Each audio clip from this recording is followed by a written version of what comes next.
Bonjour Frédéric Bonjour. Burguière, expliquez-nous comment est-ce qu'on passe de chanteur parolier des Ogres de Barbac à auteur du livre Les Trois Vies d'Arminé aux éditions de l'Usine. Eh ben, on fait des voyages, on fait des rencontres et ça fait 30 ans que ça dure. Et là, cette rencontre, c'était, je pense, une des rencontres les plus importantes de ma vie.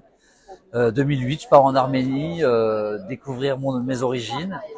Et je rencontre cette femme une première fois. L'année d'après, on fait un peu plus connaissance et je me rends compte que il faut absolument parler de la vie de cette femme parce que je pense qu'on a plutôt tendance à se plaindre de tout et n'importe quoi ici en France, dans notre confort. Et quand on voit la force et la vie de cette femme-là, je crois que le témoignage, il parle de lui-même. Donc, je vous en dis pas plus, mais voilà, cette rencontre. S'il faut nous en dire un petit peu plus sur son histoire. Oui, Arminé, donc elle est lors du tremblement de terre avec ses enfants chez ses parents à Gyumri, qui s'appelait à l'époque Linagrad, je crois. Et son immeuble s'écroule, elle perd ses enfants, elle perd l'usage de ses jambes, elle est amputée. Elle est vraiment dans une situation de détresse totale, mais bizarrement, elle voudrait mourir, mais en fait, son médecin lui montre du handiski et elle décide de partir dans cette aventure-là. Et puis, comme elle a peur de rien, puisque a priori, ce qu'elle veut, c'est mourir, elle devient championne olympique dans handiski. Et puis derrière, elle refait encore un projet en se disant, mais non, mais je vais pas faire une carrière sportive de plus de 10 ans comme ça. Et elle construit un centre pour, alors je dis à chaque fois un centre pour handicapés. En fait, c'est un centre ouvert à tout le monde. Et les handicapés et les non handicapés sont accueillis dans ce centre. C'est un centre de rencontre et évidemment d'aide pour les enfants en fauteuil roulant et en situation de handicap, sachant qu'en Arménie, jusqu'à il n'y a pas si longtemps que ça, c'était une situation très délicate. Moi, j'ai encore des témoignages aujourd'hui où il y a 30 ans ou 40 ans, un enfant handicapé était enfermé dans une pièce, pas pour l'enfermer pour méchamment, mais enfin c'est méchant, mais je veux dire pour l'enfermer parce qu'il n'y avait aucune solution de quoi que ce soit, donc il était enfermé dans sa pièce et puis c'est pas quoi. Et vous avez fait cet ouvrage avec Aurel, dont on Ouais. voit des dessins ici. Comment vous vous êtes rencontrés? Alors Aurel, on se connaît depuis longtemps, très longtemps, parce que lui, il a beaucoup traîné dans le milieu du festival des musiques, musique actuelle. Il faisait des dessins en direct sur des concerts. On s'est rencontrés, donc moi je dirais 25 ans à peu près. Et puis on s'est suivis, on s'est croisés pas mal de fois. Et puis c'est le voisin de ma sœur aussi, donc ça aide beaucoup. Et du coup, quand j'ai eu cette rencontre, un premier projet, parce que la rencontre elle est de 2009-2010, l'idée du projet 2012-2013, donc c'est il y a 10 ans. Il y a eu un film, le film n'a pas abouti. On a démarré la BD il y a 5 ans. Ensuite, il a eu beaucoup de choses à faire. Donc, pendant 2 ans, on n'a rien fait. Ensuite, on est reparti sur le projet. Donc, aujourd'hui, il y a le film, la BD, le spectacle. Tout est là. Et quelle a été votre méthode de travail avec Aurel? Alors, la méthode de travail, je pense qu'on la doit à Aurel. Parce que moi, je suis arrivé, c'était presque un SOS. C'était, écoute Aurel, j'ai un film dans les tiroirs. J'aimerais bien finir ce projet. Comment tu vois la chose? Alors lui, sa première idée, c'est de partir en Arménie avec moi, ce qui était une très bonne idée.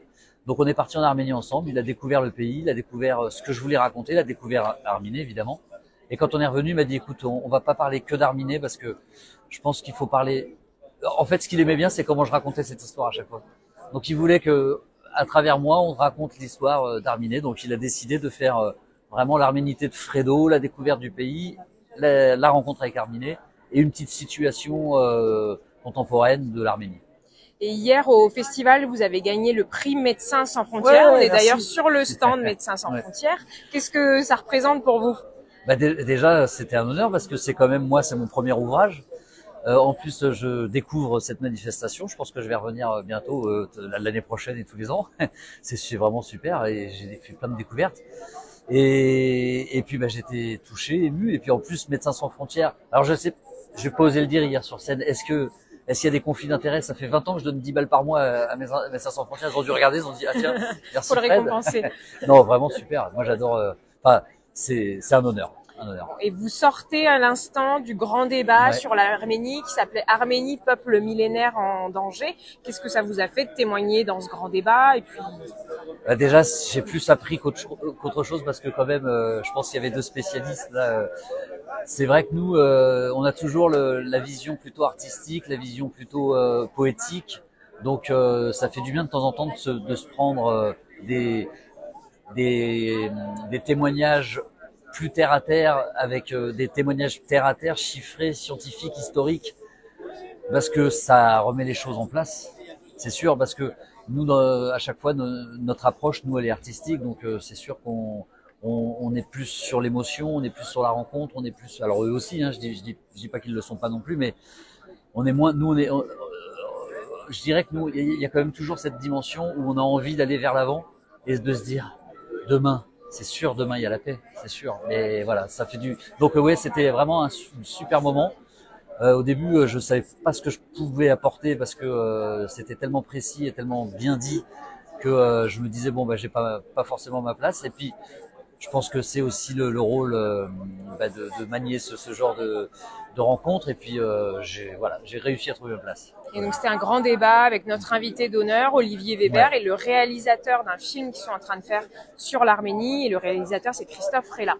Et au festival, on aime en savoir plus sur les goûts des artistes avec qui on discute. Dites-moi quel est le rêve qu'il vous reste à accomplir, s'il fallait en choisir qu'un seul. Mon rêve qui reste à accomplir, c'est un seul. Un peu comme je vois pas mal de témoignages de carnets de voyage à vélo. Moi, je suis un grand passionné de vélo. J'en fais énormément et je pense que le tour du monde à vélo, c'est quand même c'est le summum. Ouais, c'est le summum. Je vous donne un billet sans retour. Vous allez où? Sans retour, donc vous ne pouvez pas rentrer. Je suis obligé de parler de l'Arménie. Hein. Ok, super. Moi, je vais à Gyumri et puis je mange tous les jours à la pisciculture. Et dernière question, non, c'est tout. On vous remercie d'être venu au festival beaucoup. Et on espère du coup vous revoir les prochaines années. Avec plaisir. Au revoir. Merci, au revoir.